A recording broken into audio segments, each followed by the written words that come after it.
രോഹിത് ശർമ്മയ്ക്ക് പുരസ്കാരമുണ്ട്. പത്മശ്രീ പുരസ്കാരമാണ് ക്രിക്കറ്റിൽ രോഹിത് ശർമ്മയ്ക്ക് ഇപ്പോൾ സ്പോർട്സ് വിഭാഗത്തിൽ ലഭിച്ചിരിക്കുന്നത്.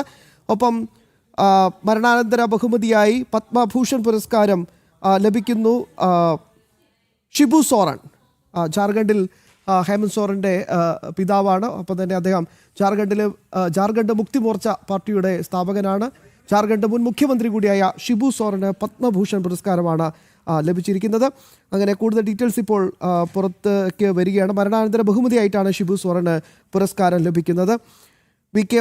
മൽഹോത്രയ്ക്കും മരണാനന്തര ബഹുമതിയായി, ഡൽഹിയിലെ പ്രധാനപ്പെട്ട നേതാവ് വി.കെ. മൽഹോത്ര, അദ്ദേഹത്തിനും മരണാനന്തര ബഹുമതിയായി പത്മഭൂഷൺ പുരസ്കാരം ലഭിക്കുകയാണ്. വെള്ളാപ്പള്ളി നടേശൻ ഒപ്പം മമ്മൂട്ടി, ഈ രണ്ടു പേർക്ക് പത്മഭൂഷൺ പുരസ്കാരമാണ് ഇപ്പോൾ ലഭിച്ചിരിക്കുന്നത്. ഏറ്റവും അഭിമാനാർഹമായ നേട്ടം അത് പത്മവിഭൂഷൺ പുരസ്കാരം തന്നെയാണ്. Shri K T. Thomas, Shri P. Narayanan, നമ്മുടെയൊക്കെ പ്രിയപ്പെട്ട നാരായൺജി, ഒപ്പം മരണാനന്തര ബഹുമതിയായി മുൻ മുഖ്യമന്ത്രി വി.എസ്. അച്യുതാനന്ദൻ. 3 പേർക്ക് മലയാളത്തിൻ്റെ മണ്ണിലേക്ക് 3 പ്രധാനപ്പെട്ട വ്യക്തികൾക്ക് പത്മവിഭൂഷൺ പുരസ്കാരം ലഭിക്കുകയാണ്. ജിഷു തുടരാം. പത്മ പുരസ്കാരങ്ങൾ പ്രഖ്യാപിച്ചപ്പോൾ 5 പേർക്കാണ് പത്മവിഭൂഷൺ പുരസ്കാരങ്ങൾ പ്രഖ്യാപിച്ചിട്ടുള്ളത്. 13 പേർക്ക് പത്മഭൂഷണം പ്രഖ്യാപിച്ചു. 13 പേരിൽ പത്മഭൂഷൺ പ്രഖ്യാപിച്ചതിൽ കേരളത്തിൽ നിന്ന് ഒന്ന് വെള്ളാപ്പള്ളി നടേശൻ പൊതുരംഗത്തെ പ്രവർത്തനത്തിനും ഒന്ന് കലാമേഖലയിലെ പ്രവർത്തനത്തിന് മമ്മൂട്ടിയുമാണ്. കൂടാതെ അൽക്ക യാഗ്നിക് കലാമേഖലയിലെ പ്രവർത്തനത്തിന് മഹാരാഷ്ട്രയിൽ നിന്ന് പത്മഭൂഷൺ അർഹനായിട്ടുണ്ട്. കൂടാതെ പീയൂഷ് പാണ്ഡെ മഹാരാഷ്ട്രയിൽ നിന്ന് തന്നെ കലാമേഖലയിൽ പത്മഭൂഷണ അർഹനായി. പത്മശ്രീ പുരസ്കാരങ്ങൾ വലിയ രീതിയിൽ 100ഓളം പേർക്കാണ് പത്മശ്രീ പുരസ്കാരങ്ങൾ പ്രഖ്യാപിച്ചിട്ടുള്ളത്. അതിൽ 3 പേർക്കാണ് പത്മശ്രീ പുരസ്കാരം കേരളത്തിൽ നിന്നുള്ളത്. ഒന്ന് A.E. മുത്തുനായകം, കേരളത്തിൽ നിന്ന് സയൻസ് ആൻഡ് എഞ്ചിനീയറിംഗ്.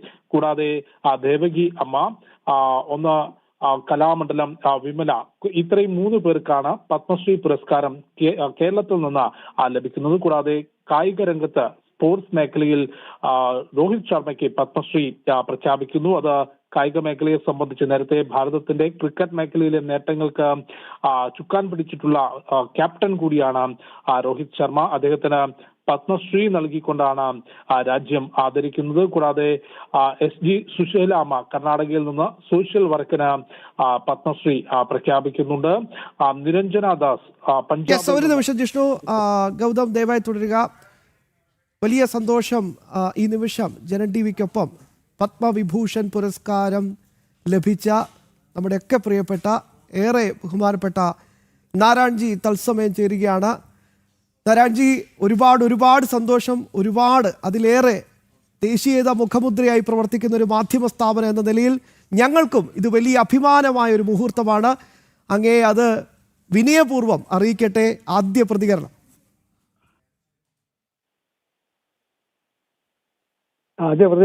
എനിക്ക് ഒന്നും പറയാനില്ലാതെയായി പോയി.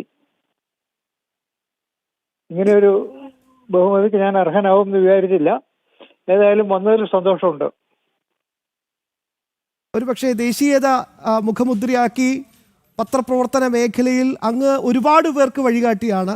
അങ്ങയുടെ എഴുത്ത്, അങ്ങയുടെ വാക്കുകളൊക്കെ. അപ്പോൾ സ്വാഭാവികമായിട്ടും ആ മേഖലയിലാണ് രാജ്യം അങ്ങയെ ഈ വലിയ പുരസ്കാരത്തിന് അർഹനാക്കിയിരിക്കുന്നത്. അപ്പോൾ സ്വാഭാവികമായിട്ടും ഈ നിമിഷം അങ്ങയുടെ ഓർമ്മകളിലേക്ക് എത്തുക പഴയ ജനസംഘ കാലഘട്ടം, സംഘകാലഘട്ടം ഉൾപ്പെടെയുള്ള പല ഓർമ്മകളും അങ്ങയിലേക്ക് ഇപ്പോൾ എത്തുമെന്നാണ് ഞാൻ പ്രതീക്ഷിക്കുന്നത്. എനിക്ക് ഓർമ്മകൾ ജന്മഭൂമിയുടെ തുടക്കം മുതലുള്ള കാര്യങ്ങൾ ഓർമ്മയുണ്ട്. ഇപ്പോൾ അതിങ്ങനെ ഓർത്തുകൊണ്ടിരിക്കുകയാണ് ഞാൻ. ഇപ്പോൾ ഈ ഒരുപാട് ഭയങ്കര തിരക്കാണ്. ഇപ്പോൾ ഓരോ ആൾക്കാരിങ്ങനെ വന്നുകൊണ്ടിരിക്കുകയാണ് ഈ ന്യൂസ് വന്നതോടുകൂടിയിട്ടേ. ഒരു കാര്യം കൂടി ഒന്ന് ചോദിച്ചോട്ടെ നാരായൺജി.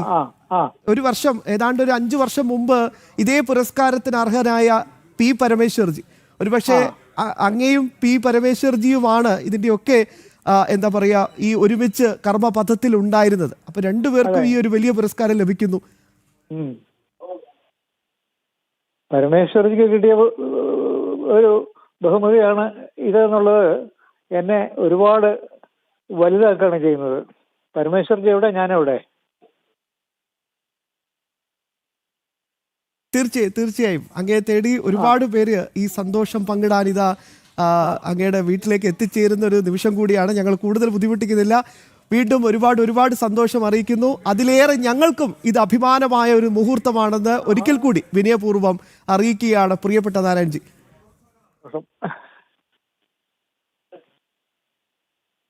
യെസ്, ജനൻ TV പ്രേക്ഷകരുടെ സന്തോഷം പ്രിയപ്പെട്ട നാരായൺജിക്ക് തത്സമയം ഞങ്ങൾ അറിയിക്കുകയാണ്, പങ്കുവെക്കുകയാണ്. നാരായൺജിയാണ് നമുക്കൊപ്പം ഇപ്പോൾ ചേർന്നത്. നാരായൺജിക്കൊപ്പം ജസ്റ്റിസ് KT തോമസ്, ഒപ്പം മരണാനന്തര ബഹുമതിയായി കേരളത്തിന്റെ മുൻ മുഖ്യമന്ത്രി VS അച്യുതാനന്ദൻ എന്നിവർക്കാണ് പത്മവിഭൂഷൺ പുരസ്കാരം. രാജ്യത്തെ ഏറ്റവും പ്രധാനപ്പെട്ട സിവിലിയൻ ബഹുമതികളിൽ ഒന്നായ പത്മവിഭൂഷൺ പുരസ്കാരം നൽകിയാണ് P നാരായൺജിയെയും ജസ്റ്റിസ് KT തോമസിനെയും ഒപ്പം മരണാനന്തര ബഹുമതിയായി മുൻ മുഖ്യമന്ത്രി VS അച്യുതാനന്ദനെയും ഇപ്പോൾ രാജ്യം ആദരിക്കുന്നത്. ഒപ്പം പത്മഭൂഷൺ പുരസ്കാരങ്ങളിലും മലയാള വലിയ രീതിയിൽ തന്നെ അഭിമാനത്തോടു കൂടി പറയാൻ സാധിക്കുന്നു. നടൻ മമ്മൂട്ടിക്ക് പത്മഭൂഷൺ പുരസ്കാരം ലഭിക്കുന്നു. ഒപ്പം വെള്ളാപ്പള്ളി നടേശനും പത്മഭൂഷൺ പുരസ്കാരം ലഭിക്കുന്നു. ജിഷു, തുടരാം.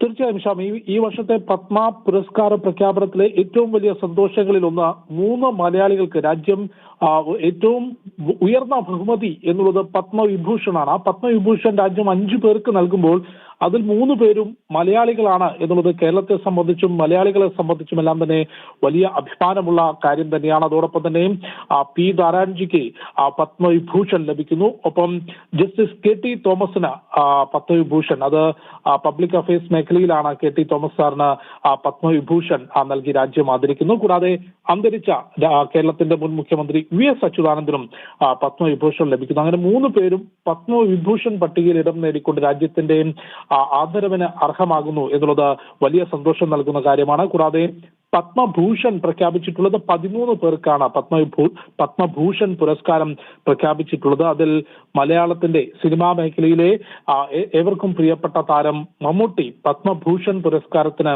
അർഹനാകുന്നു. കൂടാതെ വെള്ളാപ്പള്ളി നടേശൻ പൊതുരംഗത്തെ പ്രവർത്തനത്തിനും സംഭാവനകൾക്കും പത്മഭൂഷൺ പുരസ്കാരത്തിനാണ് അർഹനാകുന്നത്. പത്മശ്രീ നൽകി രാജ്യം ആദരിക്കുന്നത് 113 പേരെയാണ് പത്മശ്രീ നൽകിക്കൊണ്ട് രാജ്യം ആദരിക്കുന്നത്. അതിൽ രോഹിത് ശർമ്മ ടീം ഇന്ത്യയുടെ ക്യാപ്റ്റൻ ആയിക്കൊണ്ട് നിരവധി നേട്ടങ്ങൾ ലോകകപ്പ് ഭാരതത്തിലേക്ക് എത്തിച്ചിട്ടുള്ള 2020 ഉൾപ്പെടെ എത്തിച്ചിട്ടുള്ള ക്യാപ്റ്റൻ രോഹിത് ശർമ്മയ്ക്ക് പത്മശ്രീ നൽകിക്കൊണ്ട് രാജ്യം ആദരിക്കുന്നു. കൂടാതെ പത്മശ്രീയിലും മലയാളി തിളക്കമുണ്ട് എന്നുള്ളതാണ് ഏറ്റവും അഭിമാനിക്കാവുന്ന മറ്റൊരു കാര്യം. ദേവകി അമ്മ ആലപ്പുഴ സ്വദേശി അവിടെ സ്വന്തം വീടിനോട് ചേർന്ന പ്രദേശം വനമാക്കി മാറ്റുകയും പരിസ്ഥിതി സംരക്ഷണത്തിന് മറ്റുള്ളവർക്ക് പ്രചോദനം നൽകുകയും ചെയ്തതിനാണ് ദേവകി അമ്മയ്ക്ക് പത്മശ്രീ നൽകിക്കൊണ്ട് രാജ്യം ആദരിക്കുന്നത്. കൂടാതെ AE Muthunayagam science and engineering വിഭാഗത്തിൽ നിന്നാണ് കേരളത്തിൽ നിന്ന് പത്മശ്രീ നൽകിക്കൊണ്ട് രാജ്യം ആദരിക്കുന്നത്. അനിൽകുമാർ റസ്തോഗി കലാമേഖലയിൽ ഉത്തർപ്രദേശിൽ നിന്ന് പത്മശ്രീ പുരസ്കാരത്തിന് അർഹനായി. കൂടാതെ അൻകെ ഗൌഡ സോഷ്യൽ വർക്കിന് കർണാടകയിൽ നിന്ന് പത്മശ്രീ പുരസ്കാരത്തിന് അർഹനായി. അരവിന്ദ് വൈദ്യ ഗുജറാത്തിൽ നിന്ന് കലാമേഖലയിൽ നിന്ന് പത്മശ്രീ പുരസ്കാരത്തിന് അർഹനായി. 113 പേരാണ് പത്മശ്രീ പുരസ്കാരത്തിന് അർഹനായിട്ടുള്ളത്. 113 പേരെ രാജ്യം പത്മശ്രീ നൽകി ആദരിക്കുന്നു. 13 പേരെ പത്മഭൂഷൺ നൽകി ആദരിക്കുന്നു. 5 പേരെ പത്മവിഭൂഷൺ നൽകിയും ആദരിക്കുമ്പോൾ ഏറ്റവും പ്രധാനപ്പെട്ട കാര്യം എന്നുള്ളത് അർഹമായ കൈകളിലേക്ക്, അത് സാധാരണക്കാരാണെങ്കിൽ പോലും പ്രമുഖ വ്യക്തികളാണെങ്കിലും അവരുടെ സംഭാവനകൾ അനുസരിച്ച് രാജ്യത്തിന് നൽകുന്ന സന്ദേശവും സംഭാവനകളും പരിഗണിച്ചുകൊണ്ട് അർഹമായ കൈകളിലേക്ക് പത്മ പുരസ്കാരങ്ങൾ എത്തുന്നു എന്നുള്ളത് ഏറെ സ്വാഭാവികമായിട്ടും ഇവിടുത്തെ ജമാഅത്തെ ഇസ്ലാമിയ മീഡിയക്കാർക്കും ആ ഒരു നെറേറ്റീവിനൊക്കെ വെപ്രാളം വരാൻ പോകുന്നത് സത്യം പറഞ്ഞ് വലിയ വിവാദമാക്കി വർഗീയവാദിയാക്കി ഒറ്റപ്പെടുത്താൻ ശ്രമം നടത്തുന്ന വെള്ളാപ്പള്ളി നടേശന് അദ്ദേഹത്തെ രാജ്യം ചേർത്ത് പിടിച്ചിരിക്കുകയാണ് ബഹുമതി നൽകിക്കൊണ്ട്. ഇനി ഒരുപക്ഷെ അതായിരിക്കാം വലിയ ചർച്ചകളിലേക്ക് പോകാൻ സാധ്യത. ജിഷ്ണു, അത്തരത്തിലുള്ള ചർച്ചകൾക്ക് എത്രത്തോളം പ്രസക്തിയുണ്ട് എന്നുള്ളത് കേരളത്തിലെ ജനത പോലും ഇപ്പോൾ ചർച്ച ചെയ്ത് തുടങ്ങിയിരിക്കുന്നു എന്നുള്ളത് കേരളത്തിലെ രാഷ്ട്രീയ പൊതുമേഖലയിൽ വന്നിട്ടുള്ള വലിയ മാറ്റത്തെ കൂടിയാണ് സൂചിപ്പിക്കുന്നത്. കാരണം വെള്ളാപ്പള്ളി നടേശന് ഭാരതം, നമ്മുടെ രാജ്യം ഇത്തരത്തിലൊരു സംഭാവനകൾ നൽകുമ്പോൾ അതിനെയും വിവാദമാക്കിക്കൊണ്ട് ചർച്ചകൾ ചെയ്യാനാണ് ജമാഅത്തെ ഇസ്ലാമി ഉൾപ്പെടെയുള്ള തീവ്ര ഇസ്ലാമിക ഗ്രൂപ്പുകളുടെ തീരുമാനമെങ്കിൽ അതിനെ കേരളത്തിന്റെ പൊതുസമൂഹം ഒന്നിച്ചു നിന്ന് നേരിടും എന്ന കാര്യത്തിൽ ഇന്നത്തെ കാലഘട്ടത്തിൽ യാതൊരു സംശയവുമില്ല. കാരണം പത്മ പുരസ്കാരങ്ങൾ പരിശോധിക്കുമ്പോൾ നമുക്ക് നേരത്തെ നമ്മൾ സൂചിപ്പിച്ചതുപോലെ മതമോ രാഷ്ട്രീയത്തിനോ അപ്പുറത്തേക്ക് സമൂഹത്തിന് നൽകിയിട്ടുള്ള, രാജ്യത്തിന് നൽകിയിട്ടുള്ള സംഭാവനകളും സന്ദേശങ്ങളും മാതൃകാപരമായിട്ടുള്ള പെരുമാറ്റങ്ങളും പ്രവർത്തനങ്ങളും പരിഗണിച്ചുകൊണ്ടാണ് കഴിഞ്ഞ കുറച്ചു വർഷങ്ങളായി, കൃത്യമായി എടുത്തു പറഞ്ഞാൽ നരേന്ദ്രമോദി എന്ന നേതാവ് രാജ്യത്തിന്റെ ഭരണതലത്തിലേക്ക് എത്തിയത് മുതൽ 2014 മുതൽ പത്മ പുരസ്കാരങ്ങളിൽ വളരെ കൃത്യമായിട്ടുള്ള ഇടപെടലുകൾ ഈ വിഷയങ്ങളിൽ നടത്തിക്കൊണ്ട് അർഹമായ കൈകളിലേക്ക് പുരസ്കാരങ്ങൾ എത്തിക്കാൻ സാധിക്കുന്നു. അതിൽ വിവാദങ്ങൾ ഉണ്ടാക്കാൻ ശ്രമിക്കുകയാണെങ്കിൽ വലിയ രീതിയിൽ, അങ്ങനെയാണെങ്കിൽ ഈ തവണ പത്മ ഭൂഷൺ ലഭിച്ച പട്ടികയിൽ ശ്യാം തന്നെ നേരത്തെ ചൂണ്ടിക്കാട്ടിയതുപോലെ കഴിഞ്ഞ തവണ മലയാളത്തിന്റെ ഏറെ പ്രിയപ്പെട്ട താരം മോഹൻലാലിന് പത്മഭൂഷൺ നൽകിയപ്പോൾ ഒരു വിഭാഗം ചർച്ച ചെയ്തത് എന്തുകൊണ്ട് മമ്മൂട്ടിക്ക് നൽകിയില്ല എന്നുള്ളതായിരുന്നു. ഇത്തവണ പത്മഭൂഷൺ എന്ന ഒരു ആദരവ് ഭാരതം പ്രിയപ്പെട്ട മമ്മൂട്ടിക്ക് നൽകിയിരിക്കുകയാണ്. കൂടാതെ വെള്ളാപ്പള്ളി നടേശനും പത്മഭൂഷൺ പുരസ്കാരം തന്നെയാണ് നൽകിയിട്ടുള്ളത്. കൂടാതെ അന്തരിച്ച മുൻ മുഖ്യമന്ത്രി CPM-ന്റെ നേതാവായിരുന്ന VS അച്യുതാനന്ദന് ഭാരതം പത്മവിഭൂഷൺ നൽകി ആദരിക്കുന്നു. അത് ഏത് രാഷ്ട്രീയ രീതിയിൽ കേരളം ചർച്ച ചെയ്യും എന്നുള്ളത്, ഷാമി പറഞ്ഞ രീതിയിൽ കേരളം ഏത് രീതിയിൽ ചർച്ച ചെയ്യും എന്നുള്ളത് നോക്കേണ്ടതാണ്. അതുകൊണ്ട് തന്നെ രാഷ്ട്രീയത്തിനും മതത്തിനും മറ്റു കാര്യങ്ങൾക്കും അപ്പുറത്തേക്ക് ഭാരതം എന്ന നമ്മുടെ രാജ്യത്തിന് ഗുണകരമാകുന്ന സംഭാവനകളും സന്ദേശങ്ങളും നൽകുന്ന ആളുകളിലേക്ക് പത്മ പുരസ്കാരങ്ങൾ എത്തുന്നു എന്ന വലിയ സന്തോഷം, അതിൽ നിരവധി മലയാളികൾ ഉൾപ്പെടുന്നു എന്ന സന്തോഷം കൂടിയാണ് ഈ പത്മ പുരസ്കാര വേളയിൽ ഉള്ളത്.